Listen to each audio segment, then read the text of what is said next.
लागि सङ्घसभावासी सम्पूर्ण दाजुभाइ दिदीबहिनीहरूलाई हार्दिक धन्यवाद दिन चाहन्छु।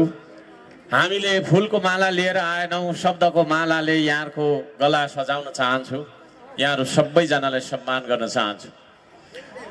स्थान सुन्दर हुनका लागि त्यहाँ बस्ने मानिसहरूको मन सुन्दर हुनुपर्छ। आदरणीय दाजुभाइ दिदीबहिनीहरू, तपाईहरुको मन अत्यन्तै सुन्दर छ। त्यसो भएको कारणले गर्दाखेरि सङ्घसभा सुन्दर छ। यो सुन्दर सङ्घसभाको सुन्दर मन भएका सङ्घसभावासी आमा बुवा दाजुभाइ तथा दिदीबहिनीहरूलाई हृदयदेखि हार्दिक धन्यवाद दिन चाहन्छु।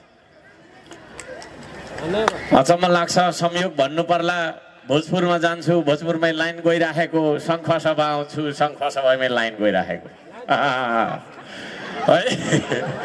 लोड सेडिङको अन्त्य गरेर नाम कमाउनु भएको मान्छे आज ऊर्जा मन्त्री हुनुहुन्छ। उहाँलाई म ध्यान आकर्षण गर्न चाहन्छु। यो के भइराखेको छ पत्ता लगाइदिनु होला। अहिले पनि लाइन छैन कि बा, तर केही छैन, हामीले जेनेरेटर चलाइराखेको होला, त्यसले गर्दाखेरि कार्यक्रम भइराखेको छ। यो संयोग हुन सक्छ, म कसैलाई आरोप लाउन चाहन्न। सबैजनालाई धन्यवाद नै दिन चाहन्छु। धन्यवाद नै दिन चाहन्छु। सबैजनालाई हृदयदेखि मैले धन्यवाद दिनै पर्छ। हामी धरानबाट आएका टोलीहरूलाई पनि म धन्यवाद दिन चाहन्छु। आशा लामाज्यूलाई धन्यवाद दिन चाहन्छु। ताली बजाउनु पर्छ जस्तो लाग्छ मलाई।